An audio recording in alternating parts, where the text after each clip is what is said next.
So we are looking kind of spooky today, all black. Mm-hmm. And we have a guest here. How are you doing today, Marty? Crickets. He's really shy. He's awful stiff. Yeah, he's a little under the weather. He's looking kind of pale, don't you think? Yeah, I'm worried about him. I don't know that he's quite living. Very skinny. Ozempic? No. Yeah. I love it. Well, we thought we would talk about the spooky building that we inhabit. Yeah, the spooky side of Willow and Birch. If you guys don't know, this is a very, very old building. This building's been here for, I don't even know. I don't even know. It burnt to the ground, and then they built again. Oh. Yeah. Anybody who knows anything about me knows that I don't like to discuss this stuff. Because it gives me a lot of anxiety. But I'm going to do it for y'all because it's for the greater good. Yeah. I love spooky stuff. I am an October baby, so I'm just born to love October and scary stuff. But we have had some, creepy things happen around Willow over the years, just because this is such an old building. It's burned down in the past, then risen back up. I think at one point... I got nervous. Megan, don't edit that out. Yeah, please edit that out. Let's see. So, have you ever had any spooky experiences here? Because you've been here longer, so you would know. So, okay. I will visit that in just a second. Okay. But, let me preface this with our building used to have somebody that worked here named John Wayne Gacy. If anybody knows who that is, it's a lovely serial killer. Sarcasm. When we first moved in, we were taking photos upstairs on the second floor.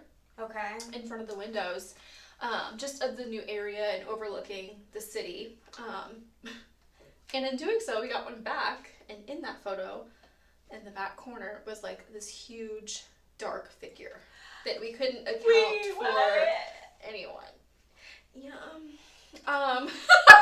So where's that photo? Was it deleted? We were told to delete it. Okay, honestly, rightfully so. Yeah. You don't want that I'm staying really with you. into the woo-woo stuff, and so I went to my psychic, and I'm like, girl.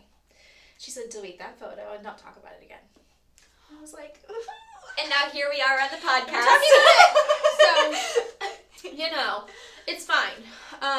But yeah, that is the one experience that I've had. Now, our boss has been here late nights on the dozen, right? Mm-hmm. And has had nothing happen. But that is my experience. So, I work in the spookiest part of the building. In the basement, and oftentimes I'm down here by myself, by my lonesome. Fridays, Ro is not here with me, and I'm just Stevie down here. Luckily, lately we've had more traction down here with the massage therapist and nails and toes coming down here. But before, it was kind of spooky. I remember there was one thing that really kind of creeped me out and made me feel weird. My sister was getting a service done by me, and she was my last client, and it was just me and her in my treatment room, and we had the door closed, and Ro wasn't here, and no one else was down here. This was the beginning of when I first started working here, and actually I think a lot of people had left the salon at this point because it was really late night. Yeah. And it was just me as a service provider here and then the front desk. And I was doing her service, and we heard a blood-curdling scream right outside my door. And you know where my door is. It's just right there. And then there's a waiting room right there. And I was like, oh my goodness gracious, somebody just got hurt. I thought maybe somebody fell down the stairs or I don't know, was hurt down here. So, and Sunny, my sister, had heard it too, and we just looked at each other I need to go check on that. So I opened the door, and there was nobody there. So I went all throughout the spa to check, and I didn't see anyone. And then I went upstairs, and I asked the front desk if anybody, like, was screaming, and she said no. Woo! So I don't know what that was. I have no idea.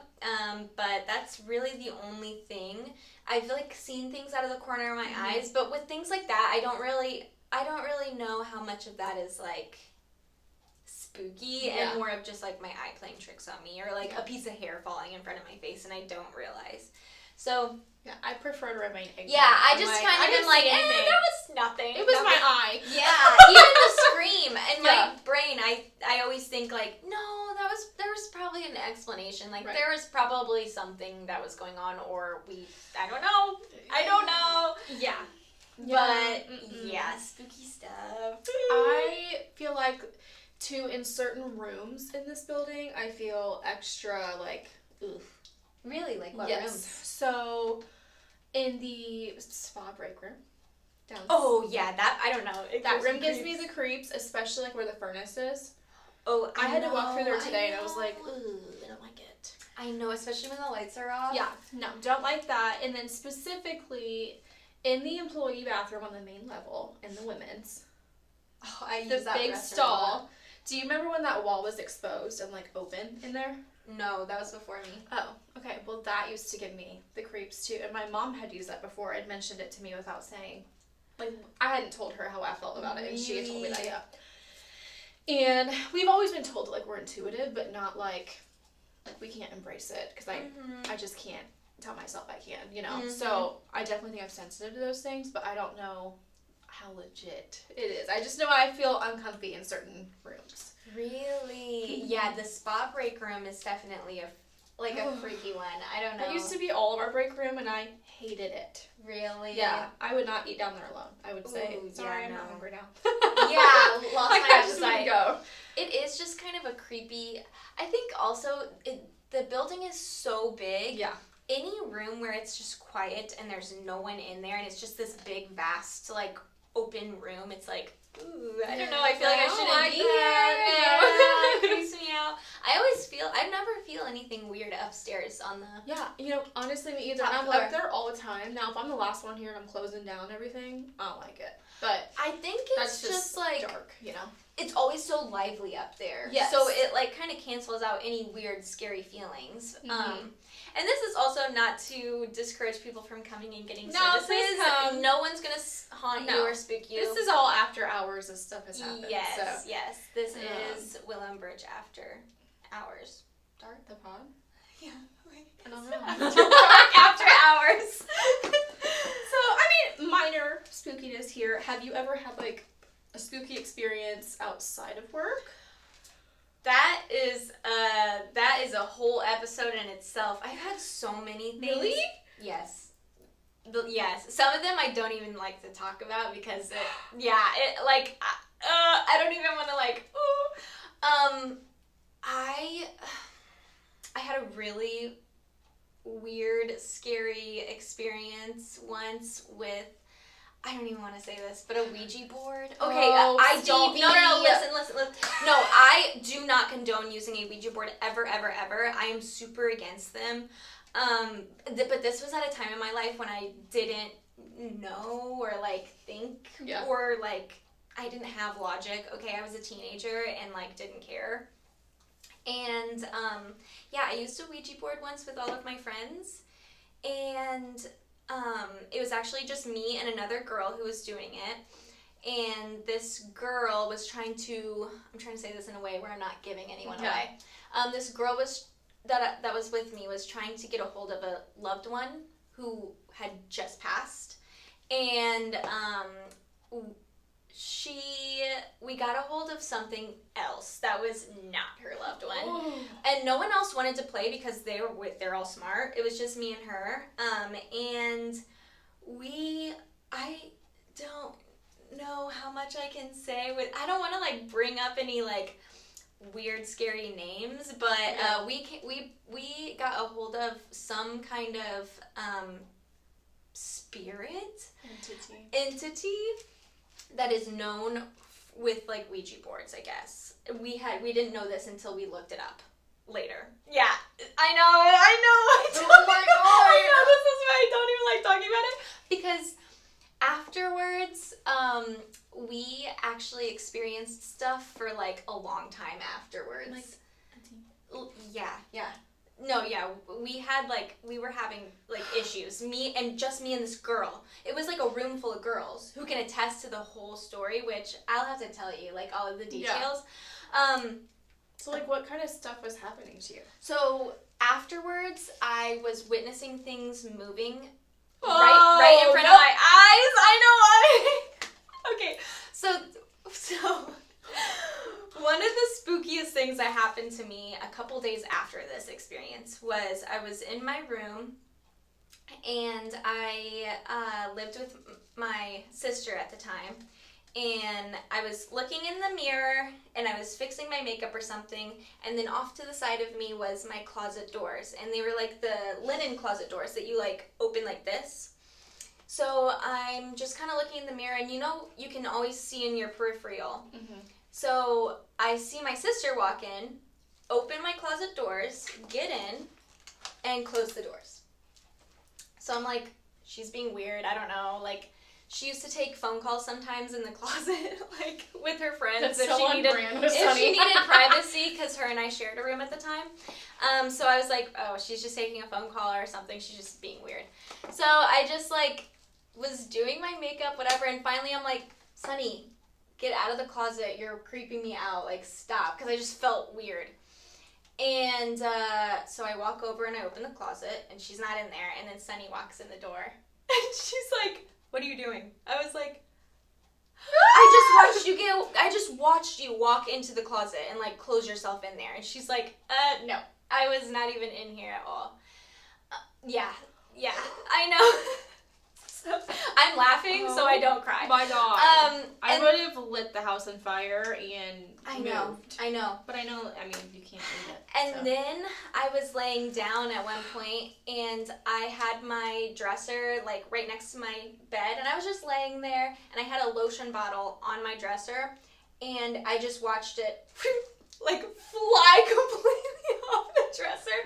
And I don't know why, but it didn't scare me. I was just like, okay, so that just happened. I'm gonna pretend it didn't. I literally just didn't want to. I would have screamed. I was like, I can't even think about the fact that happened because that was so shocking. It like, and my cat was with me, and he's like, "Are you gonna do something about that?" And I was having extremely horrific nightmares all the time for like a week after we had played with this thing, and. I went to school and talked to the girl that I was doing it with, and she said that she was as well, and she was having really crazy experiences, like, on her own. So I highly recommend do not play with a Ouija board because it's no good. Like, they're just no good. Oh my gosh. Did it just randomly stop, or how did you get it to stop? Yeah, I think I just, like... I, like, prayed about it. Yeah. I think once I honestly started, like, going to church and things like that, it kind of just stopped when I got the bad things out of my life and, like, started welcoming good, and, like, accepting good things. Well, and I think, too, from what it sounds like, you didn't really, like...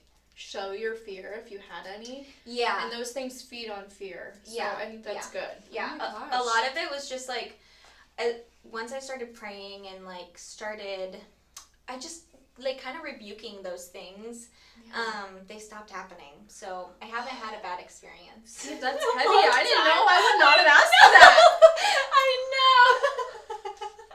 Mine are going to sound so lame now. Okay? Oh, I have more. I have more and more. Do tell. I will save it. I'll tell you because some of them are just like so wild. People won't even believe me. So I don't even want to say it. Oh my gosh. I'm shook to my core right now. I'm like, I've seen shadows. Like my house when I grew up, we always joked that it was haunted because like in my room, in the middle of the night, you would always hear like 3 like creaky footsteps and it would stop right in front of my bed. And my dad would hear it too. Oh, I don't. And then I had like sheer white curtains on the other side of my bed. Mm-hmm. And so I'd heard those 3 steps, and then out of the corner of my eye, I'd seen like a shadowy figure go. But nothing ever was like mean or like I didn't feel like it was evil at all. I just felt like it was like maybe a spirit of a man who used to just live there. Really? Yeah, and we would see it like go down the hallway sometimes too, like casual. Yeah, just like it just wasn't ever like a bad feeling. So we just were kind of like, okay, I see you, like. Yeah, like kind of respecting it, just like, you okay. do you, bud, just leave me alone. And then sometimes in the middle of the night, like, my radio would just turn on full blast, and like, I ain't got nothing for that. Yeah. And that would happen a few times. Just stuff like that, and like, it would be like a static, not even a radio station, which would be a button you'd have to press. Like, it wasn't. That's so scary. Yeah, so, and that would happen at like 3 a.m. sometimes. Oh, gosh. But other than that, I always hear about, like, the spirits and, like, whatever, the other side, like, controlling electronic things. Like, that's, like, a big thing. Yeah. So, and, I knew what it was, but I was like, oh, maybe it was just, like, a frequency error, you know? Yeah. So, I think those things were definitely spirit of some sort. Yeah. Whether it was the man that I thought was living in our house or whatever, but... Yeah, that always happened to me there. Other than that, I mean, I haven't really had, like, in my current home, I haven't had any experiences there, thank goodness. That was my story. No bad energy anymore. Nope. And none here at Willow. No. It's all love and light here. Yes. Okay, so we're going to talk about the scariest thing that you as a client can say to your hairstylist or esthetician when you sit down in their chair or their treatment room. Brittany, what is the scariest thing a client can say to you? Okay, so there's a couple, but first and foremost, the scariest thing you can do is lie about what you've done on your hair, because if I put lightener on it and you permed it or relaxed it or had old color in there, like, there's a good chance it's just gonna fall off. Yeah. And that would be really scary for you guys too. Yeah. I would be personally crapping my pants. And then I would also be very sad for you. But not that sad because you lied. Yeah, sorry. We always know. What about you? Scariest thing that you can tell me? There are a couple things. I think one of them would be, sorry, I shaved between waxes. I'm so guilty of that. Everyone here is, because no one has time. So, yeah, I get that text a lot. Hey, girl, I actually had to go somewhere and I couldn't get in, so I shaved. I know you gotta do what you gotta do, but let's try and keep it on a schedule. No shaving between waxes, and you know what I'm talking about, okay? That's scary for you, too, because then you can really get some ingrowns, and that's scary. Oof. Yeah. Another one. I had a perm, but I really want to go blonde. Nope. Oh. How long do you have to wait till after? How long do you have to wait after a perm to like get any kind of? It depends on how recent it was. If it was like a year ago, maybe, and it's a big maybe. That's crazy. If your hair is fried from the perm, it's a big no until it grows out. There's a lot of working factors in that, but I would no. That's the thing too. You can't really lie to your stylist or your we know. Mm-hmm. That we know. I've had clients tell me they've never colored their hair before, and when I open up their foil, it's like literally blue. Oh, and I'm like, my gosh. Did you ever color your hair blue? Oh yeah, like 10 years. Oh, 5 years that. ago. Like, oh, that blue. Like, well, it's highlighter blue currently, so thank you. Goodbye. No, honestly, I was talking about this with one of my clients. She came in and she was honest. She's like, by the way, I tweezed all my eyebrows, so just do whatever you can. She still came to her appointment. She said, I didn't want to cancel my appointment. And she's like, but I had to go somewhere, so I just tweezed most of the hairs, so whatever is there, whatever. And of course, there usually is stuff to wax because you can't tweeze all the hairs, whatever. But I was like, I appreciate your honesty, because sometimes people will come in here and I know they've tweezed. I can tell. If there is a little tiny hair just now growing after you've been here, after you were here 4 weeks ago, like, I know you tweezed a hair and it's just now growing back. I know you did. We're the worst clients, I swear. But we're honest with each other. Just tell us. Just tell us, and we're still going to give you a great service. maybe it's not exactly what you want, but if we don't give you great service, we're going to tell you exactly what you need to do and help if you're you out honest, anyway. We'll be honest. Exactly. That's honesty is the best policy, because either your hair is going to be fried off, or you're going to leave with something else that's better for you, or you're going to get educated. Absolutely. And then we can get the steps to get you to where you do want to be eventually. Exactly. So lying is the scariest thing Terrifying. you can do to your stylist Don't or do it. esthetician. We always will know. Yeah. I've had multiple instances, so. We always will know. Yeah. Well, let us know, like, scary experiences that have happened to you, or even scary hair experiences. Oh my goodness, Or our skin. yes. And we'd love to hear those. Yes. So. We plan on doing some spooky season videos, so comment or write into us, like, scary stories that you have that are appropriate. Read them back. Mm-hmm. Yes. All right. Happy spooky season, guys. Thanks for listening.